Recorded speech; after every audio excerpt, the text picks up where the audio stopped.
Well, Joe, it's good to see you. It's nice to see you for another, I'm sure, interesting conversation. Here's Troubling hoping. but interesting, I hope. Yes. Well, I think we live in an era of global trauma, um, and it's very, very dangerous. We've got wars in Gaza and Ukraine, unconscionable wars. We've got the dominance of authoritarian leaders in very powerful countries. We're seeing the disintegration of all the institutions of representative governments. We're seeing the growth of massive global inequality. And it's in this context that we should be looking at what's happening to us here in Australia. What do you think?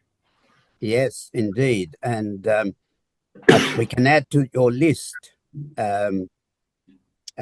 climate change and Yes. a seeming inability to do much about it, with fires, floods, and all the rest already beginning to make a real impact on lives of many people. Civil wars, not least in Sudan. Yes. And on top of all that, human rights violations and the rise of the extreme right. So Australia is very much at the mercy of these ill winds. And Yes. some of it, of course, we might be able to influence and push in different directions. So in a sense, the conversation is to identify, perhaps a bit more clearly than is usually done, what the issue is, what the issues are, what the challenges are, and where in all this there may be hope for a somewhat more comforting future than seems to be the case right now. Well, yes, yes. I do fear that many of our analyses are, in a sense, complicit with the trauma and horror that is going on when if we don't also see ways out of the horror. And I think Yes. there are ways out of the Yes, horror. indeed. And And that's, sorry, I didn't mean to interrupt you. Keep going, Alan. and I think one thing I have great hopes for is that I think there's an emerging generation of young people who are much more aware than my generation has been in the past, and therefore are likely to make demands and become activists in ways that I hope will point towards a much better future than we have at present. But having said that, I'm also aware of the appalling consequences of social media and the ability of social media to spread prejudice and lies and misinformation and to whip up all sorts of moral panics around the place. Well, let me say that in response to what you've just outlined as the nature of the problem and some more hopeful ways of thinking about the future, I think, first of all, you're right. Part of the malaise that we're suffering from is that we do have a relatively small but significant minority of people, including those who write and speak on issues that we're concerned with, decrying the terrible state of affairs that we're faced with, but very often failing to ask, why is it so? Yes. Mm-hmm. And then, having said, why is it so, to go the next step, what is a more desirable state of affairs? What does it look like? And then, how do we get closer to that more desirable vision of the future? And then, what do we see as the impediments to doing that, and how can they be overcome?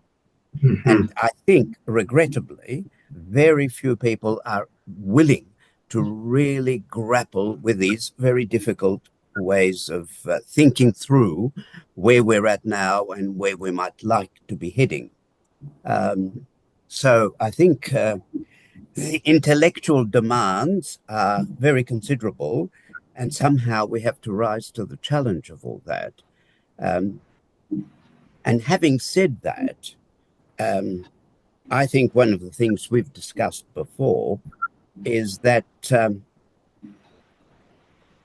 not only do we seem to have a lack of effective leadership on so many fronts, obviously the political leadership, if we're thinking political parties and parliament, but also a lack of leadership in so many other of our institutions, including, of course, the corporate sector, the media sector, and even educational institutions, and let's add for that matter, religious institutions. All of them, in some way or other, are not rising to the challenge.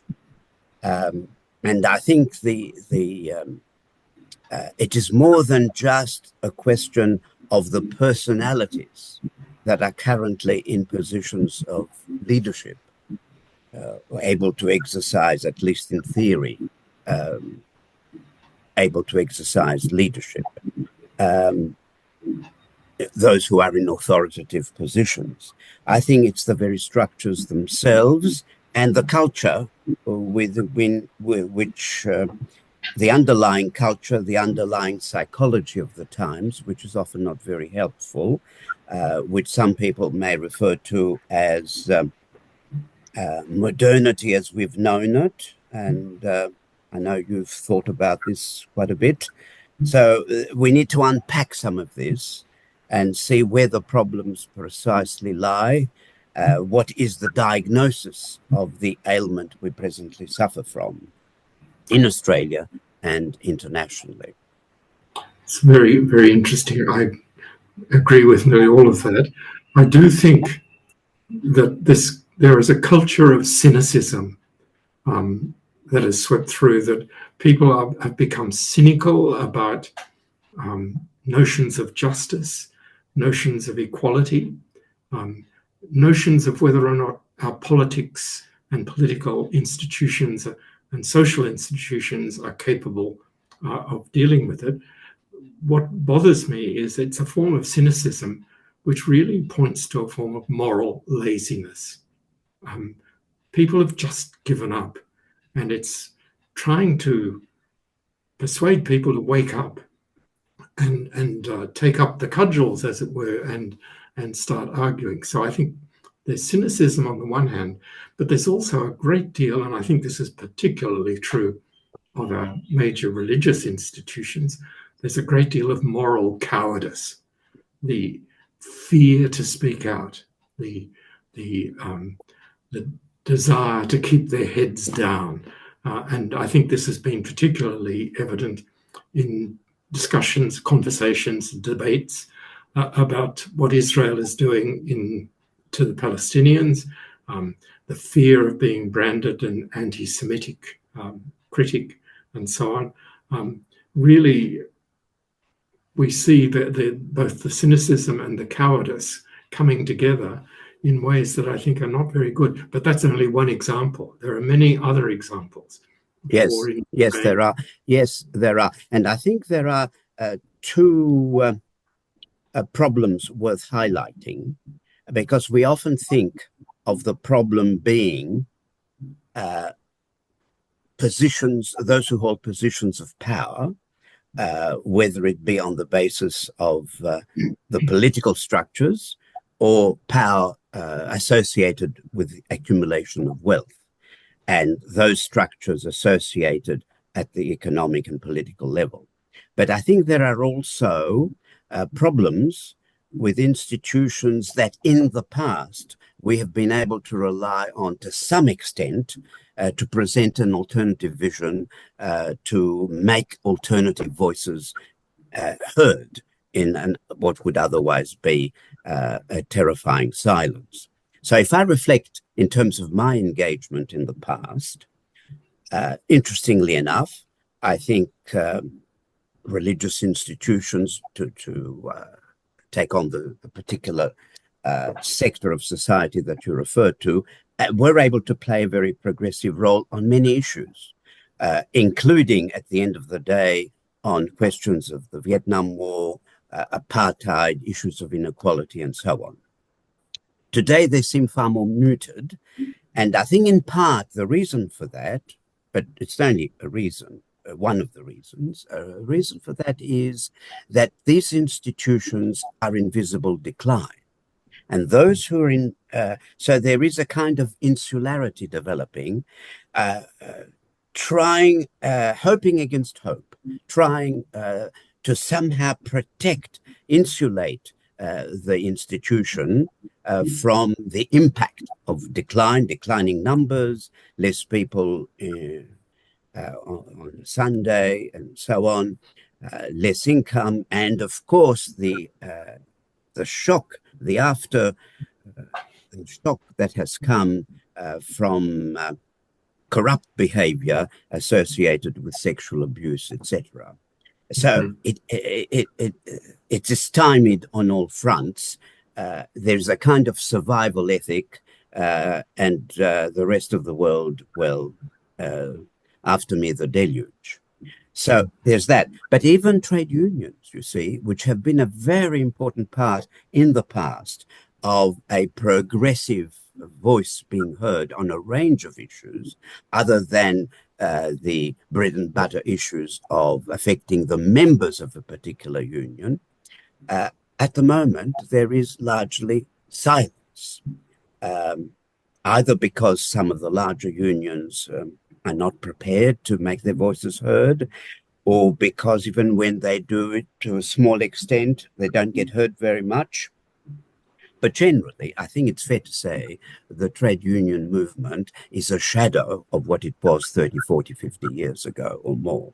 So we have on, as a generalization, a whole lot of institutions which are institutions of power, which are somewhere between incompetent and corrupt, and another set of institutions which used to be linchpins for a more progressive voice, which seem either stymied or much less capable of making themselves heard, of devoting resources and energies to pursuing something more worthwhile. So I think we need to think through what are the ways around this problem.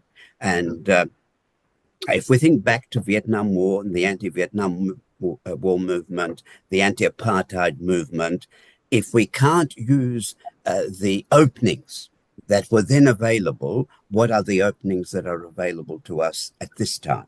And of course, the universities, which used to be, in the period that I'm referring to, the 70s and the 60s, 70s and the 80s, spaces where different views would be aired and discussed and acted upon, involving both staff and students, to where we're at now, they're not performing that kind of function to anywhere near the same extent. So we have to think through how one overcomes this institutional deficit in Australia, and of course it's happening elsewhere in the Western world as well.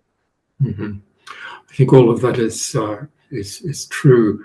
I would extend it to our political institutions and the media, both locuses of power, but then we also need to look at the leadership of all of these institutions and how, particularly in relation to politics and the media, how they've fallen into the clutches of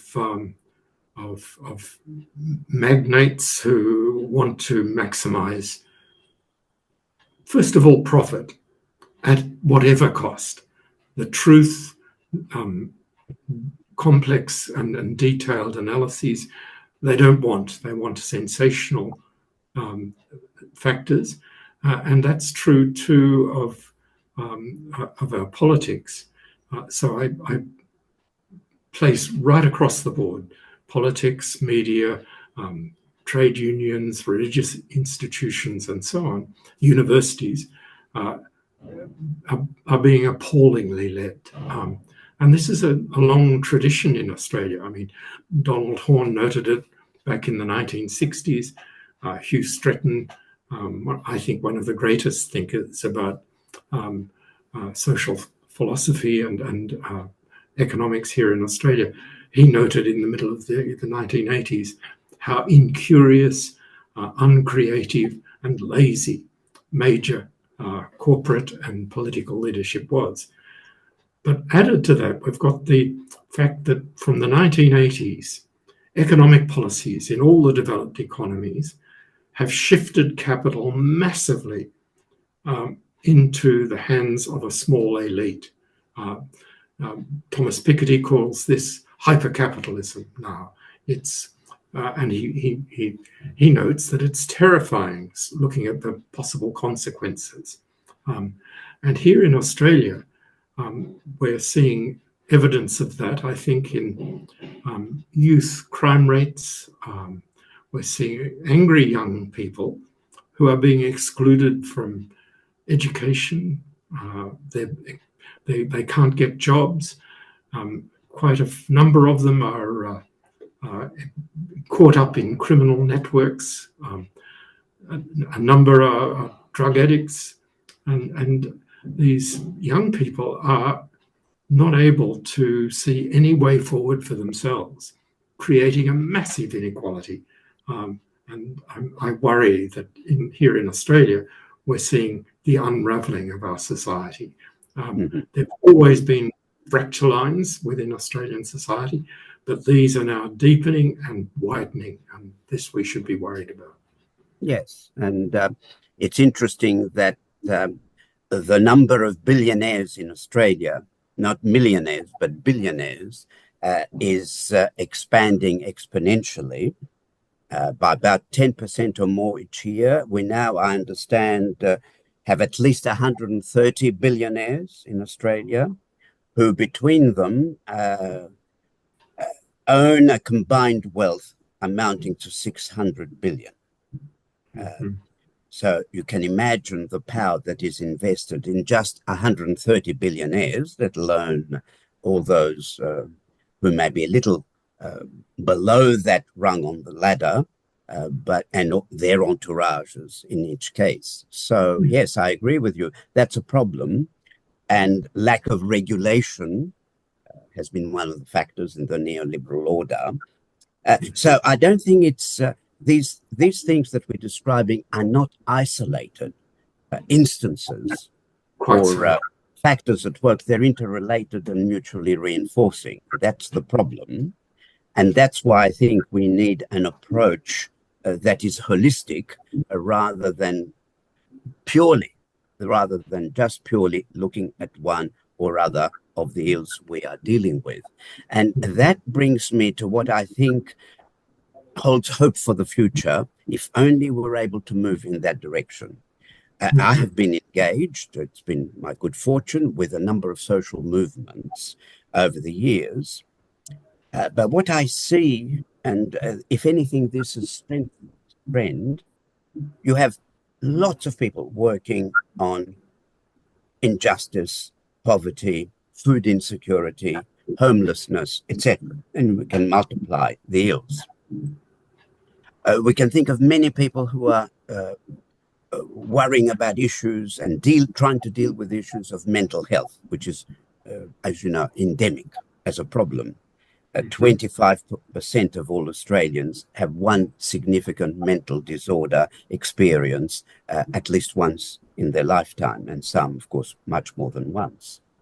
And then all the other issues that people are working on, issues of peace and war, human rights, and much else, environment, climate change.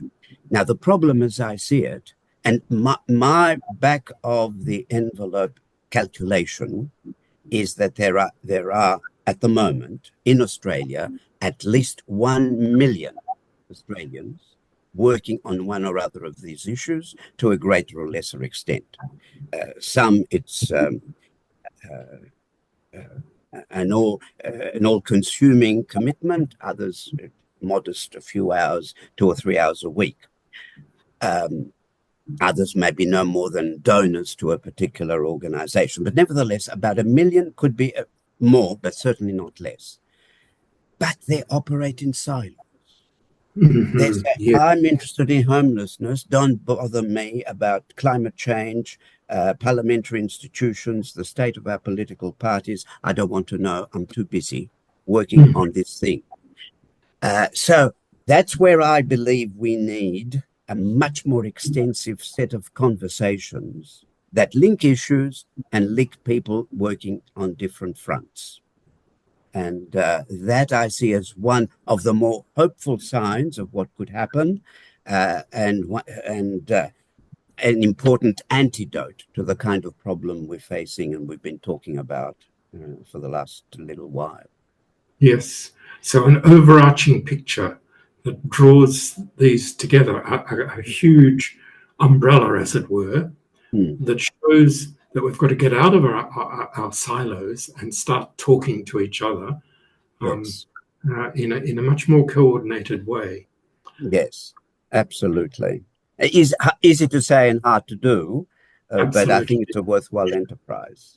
Yes, yes, yes. It is. It is a big worry. The problem that worries me, especially, is how do we motivate people to engage? To, as it were, to overcome their sense of, because I think they're being locked in their silos.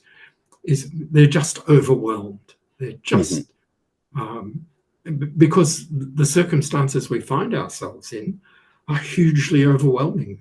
Um, Mm, mm, enormous.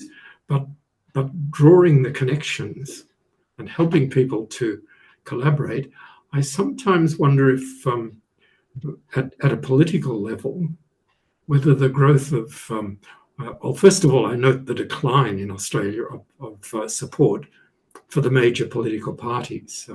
mhm, Quite radical decline, and the emergence of um, interests in independence and so on. And I've noticed a number of independents um, are making a lot of sense, are speaking up on major issues, whether they hold or people like them can be identified outside the political sphere to also contribute to these conversations and mm, get this overarching or this mm, large umbrella um, mm, together into a mm. coherent way of. Well, um, I think it's good that you have some different voices, uh, let's say in the parliament.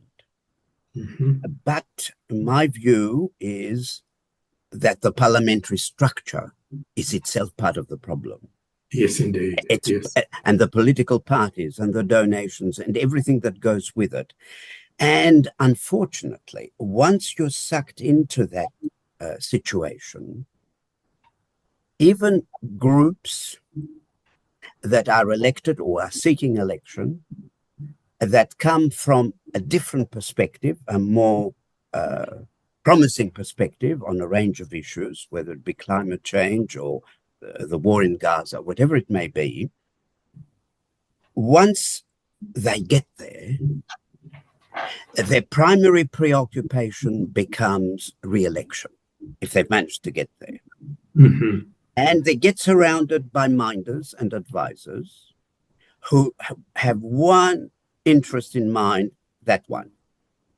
And the idea of continuing, so let's say we take the teams. Now, I know that some of them had to build quite a community based constituency that would support them, and they paid attention to them. But I'm hearing noises that once they get there, They think they know the answer, and communicating with their respective constituencies gets a lower priority, much I lower see. priority.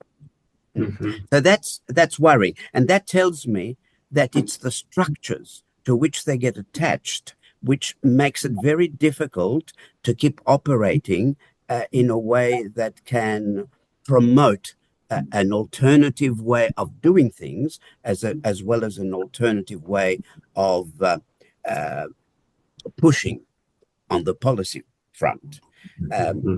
so it's not just a question of, having a good position on housing, on climate change. It is also how you see the democratic process and whether you are able to generate, in the case of elected members of parliament, whether you can see your role as generating community-based conversations.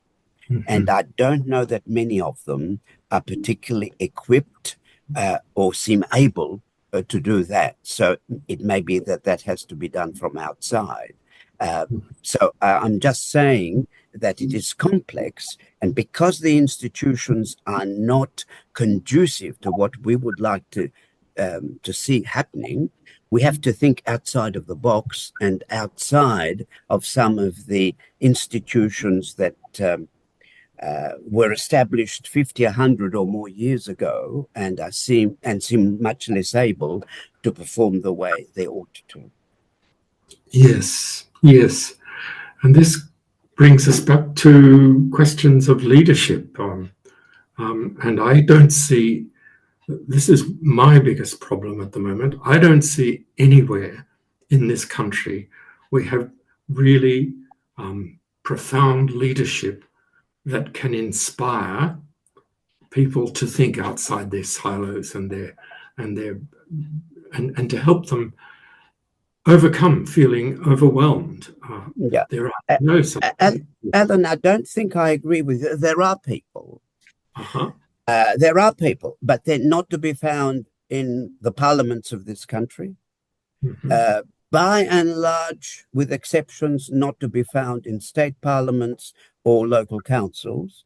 They're not to be found amongst the bishops or other religious leaders, by and large, with notable exceptions. But we shouldn't be looking there for leadership. I think we're right to say there is a serious leadership deficit in those places, including those who hold leadership positions in educational institutions at the moment, Yeah. many of whom see themselves as performing managerial roles rather than intellectual roles. But that said, I think there are writers, intellectuals, um, the Wintons of this world. There are many of them, and they do provide a challenge, and they write with passion and intellectual rigor. There are many of those, and there are, as you were saying, young people who are very committed and passionate. There are lots of people, but with what I think is missing is two things. Um, they don't have the support base to make their voices more effective.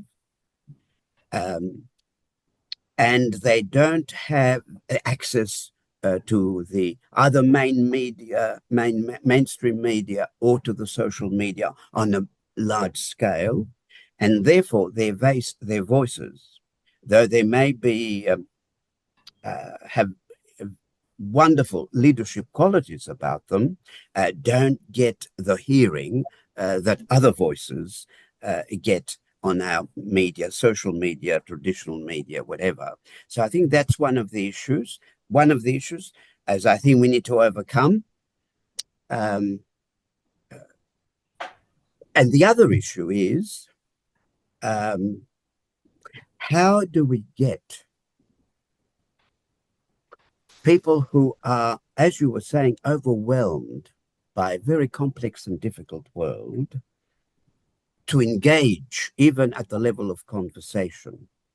And I think one of the ways, and we need to be much more skilled than we have perhaps been in the past, is to have the spaces, the skills, the capacities where people can share their anxieties, their Of course. uncertainties about the future, so that they can begin to open up. Why should they begin to open up to someone who doesn't really know how they feel deep down on so many different issues?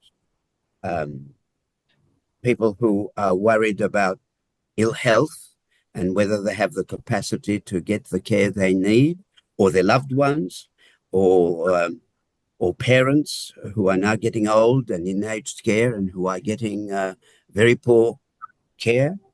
They're consumed by these kinds of questions, or they can't pay the mortgage. To be able to start the conversation at the point where they find themselves before trying to develop the bigger picture. Now, that requires skill, time, energy, but it seems to me we have to get tuned into the concerns, the anxieties, that people feel on so many fronts in our society, and then begin to see how we can join the dots and paint a picture that provides them with a sense of direction, but also some sense of hope in engaging with others. It's a tall order. It is a tall order, but I in particular like the idea that we've got to have hope in all of this, because there are solutions to the problems that face us. There are ways that we could deal with these huge madnesses that are going on, and it's not beyond human ingenuity to bring about a more better country for Australia, a more peaceful region, a more decent world, and deal with some of these problems. So it's finding both a good, clear analysis of what's happening, but also saying, let's not give up, because at the moment, cynicism is helping people give up. We've got to challenge that.